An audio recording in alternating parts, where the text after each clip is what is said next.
Hey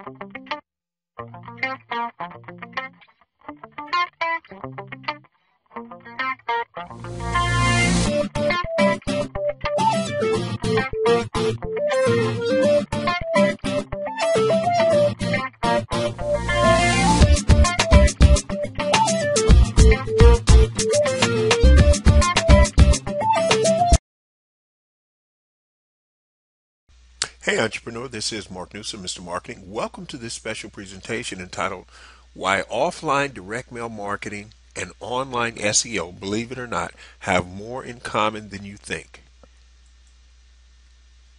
In fact, this video is going to show you how to help Google find your extremely valuable content. Ladies and gentlemen, in this short video, you're going to be exposed to the how and why offline direct mail marketing, believe it or not, has a lot more in common with online SEO than you might think. And SEO, for those of you not familiar with that terminology, it's simply short for search engine optimization. Ladies and gentlemen, these two concepts have more in common than you might think. That being SEO, search engine optimization, and offline direct mail marketing. So we're going to take a look at these two concepts and see what they do have in common.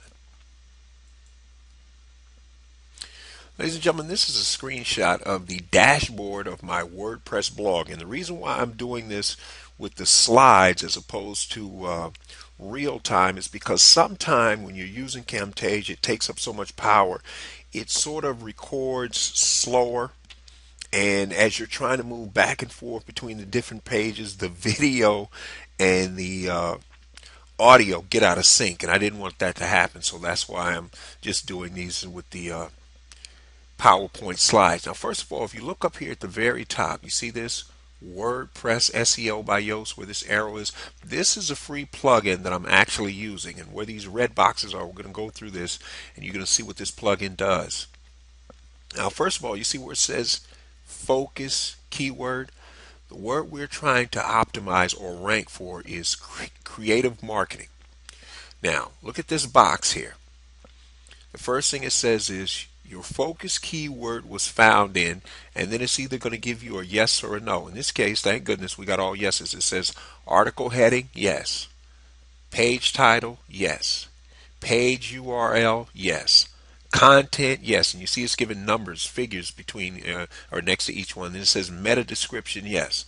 Now, the content, which we obviously, can't see, that's the blog post itself. And post is just another word for article.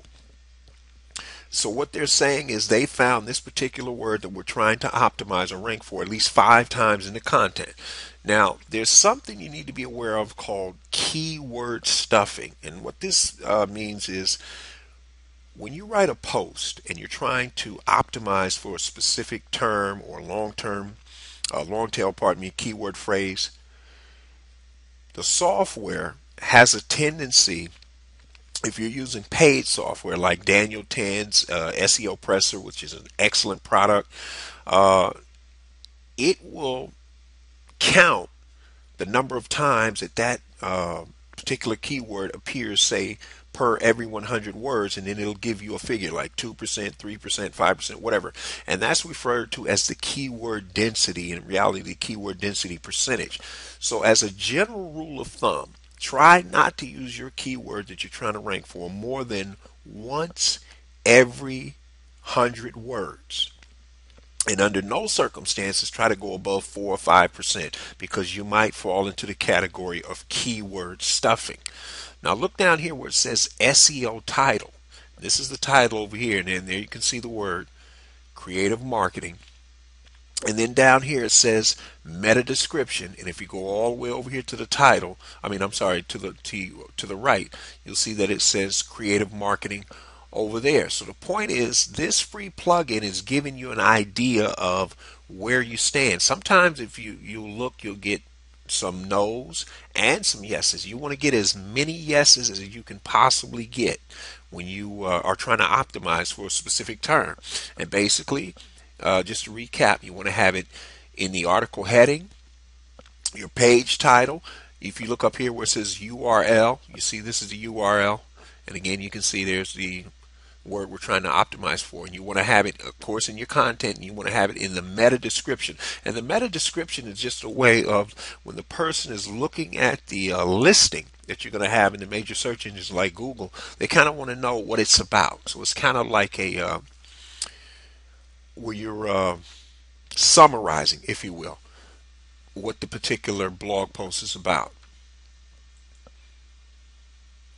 Now, I took a still shot of another part of my dashboard because I wanted to show you where plugins are. As soon as you log into your dashboard, you to the left here, if you look, you kind of go down the sideways. See how my mouse is going down to your left over here? You come to plugins. You see where the arrow is. You hover over plugins, and to your right here, another little subfolder would come out. You would see, in this case, add plugins or add new plugins, something along that nature. You click on it, and up will come a box, a text box at the top, and that's where you would type in the name of the specific plugin that you're looking for, that you're trying to actually activate. And in this case, pardon me, as we said, it was WordPress SEO by Yoast. So you would type that into the text box, hit enter, and it will hopefully come up with the most up-to-date version of that particular plugin that you're looking for, and then you would click activate, and you would activate it.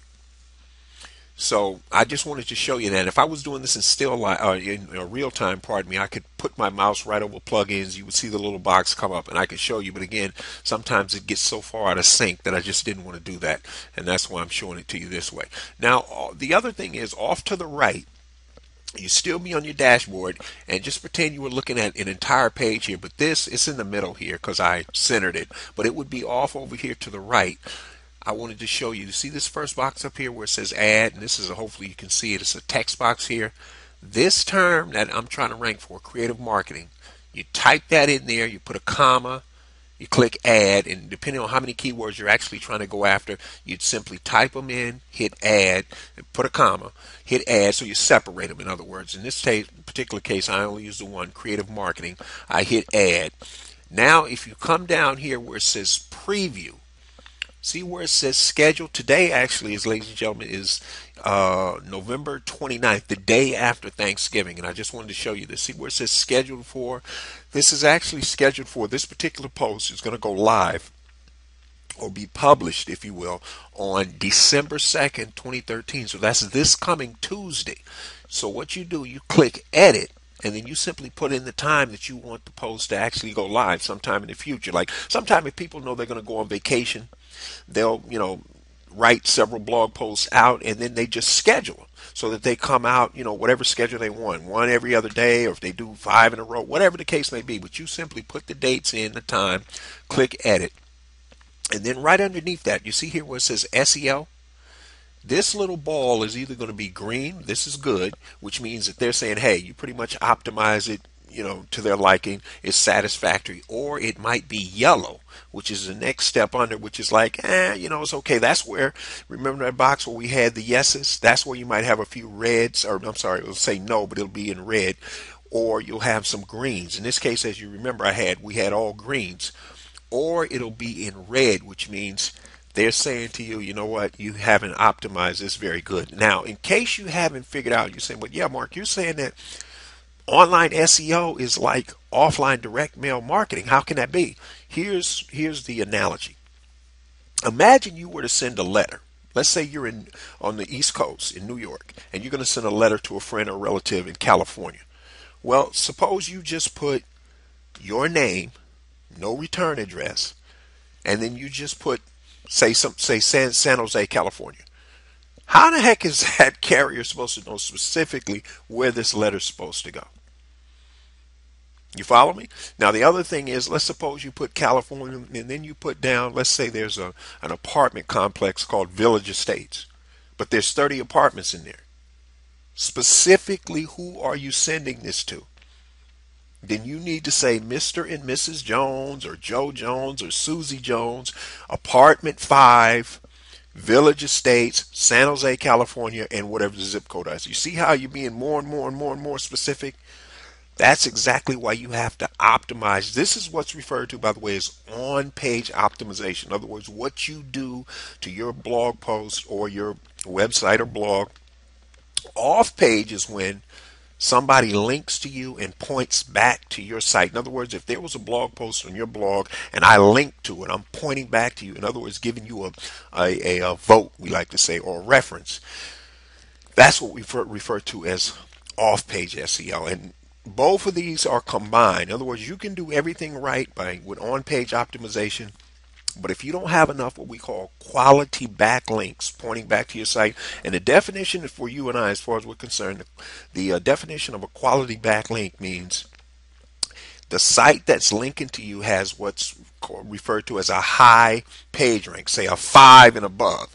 I could have 300 low rank sites linking back to me, and you could have 60 page rank sites of 5 and above, and you're going to win the search engine optimization battle in terms of me and you one-on-one. So we'll talk about off-page SEO in another video. But the point I wanted to try to make you understand here is you have to do your on-page optimization, because Google and the other search engines, those spiders have to be able to say, what is this post or this website about versus all the other inquiries we're getting. We need to know how and where we're going to rank you.